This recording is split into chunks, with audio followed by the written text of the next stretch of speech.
ഓണാട്ടുകര എന്ന പേരുള്ള ഈ ദേശത്തിന്റെ ഓണാഘോഷങ്ങളും അത്യന്തം സവിശേഷതകളും നിറഞ്ഞതാണ്. നാടിനെ ഒന്നാകെ ഓണമൂട്ടിയ കരയാണ് ഓണാട്ടുകര എന്ന് പഴമക്കാർ പറയുന്നു. അക്ഷരാർത്ഥത്തിൽ കേരളത്തിന്റെ മൂന്നാം നെല്ലറയായിരുന്നു ഓണാട്ടുകര. പുഞ്ചപ്പാടങ്ങളും വലിയ പാടശേഖരങ്ങളും നിറഞ്ഞ ഈ ഭൂപ്രദേശം പാലക്കാടിനും കുട്ടനാടിനും പിന്നാലെ കാർഷിക സമൃദ്ധി കൊണ്ട് തലയുയർത്തി നിന്നിരുന്നു. അതുകൊണ്ട് തന്നെ കാർഷിക ഉത്സവമായ ഓണം ഓണാട്ടുകരയിലെ മണ്ണിനോടും മനുഷ്യനോടും ചേർന്ന് നിൽക്കുന്നു.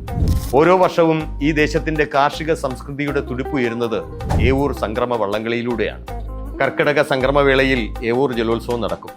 ഏവൂർ ക്ഷേത്രത്തിന് സമീപമുള്ള കരിപ്പുഴ പുഞ്ചയും മറ്റു പാടശേഖരങ്ങളും ഈ രംഗത്തിന് സാക്ഷിയാകും. പിന്നെ അങ്ങോട്ട് ഒരു മാസം കർക്കിടകമാണ്, വറുതിയുടെ നാളുകൾ. കരിമേഘങ്ങളും പേമാരിയും ഒഴിഞ്ഞു മാനം തെളിഞ്ഞു ചിങ്ങം പിറക്കുമ്പോൾ ഓണമായി.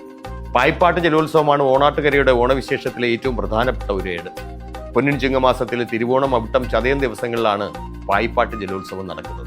കേരളത്തിൽ മറ്റൊരിടത്തും കാണാത്ത ഉത്രാട വിളക്ക് ഓണാട്ടുകരയുടെ പ്രത്യേകതയാണ്. വാഴപ്പിണ്ടിയിൽ തെങ്ങോലിയുടെ പനവ് കൊണ്ട് തട്ടുണ്ടാക്കും.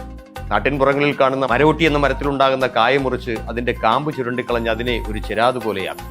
ആ മരോട്ടി ചെരാതിൽ എണ്ണയൊഴിച്ച് ആദ്യം പറഞ്ഞ വാഴപ്പിണ്ടിയിൽ പനമ്പിന്റെ സഹായത്തോടെ ചേർത്ത് വെക്കും.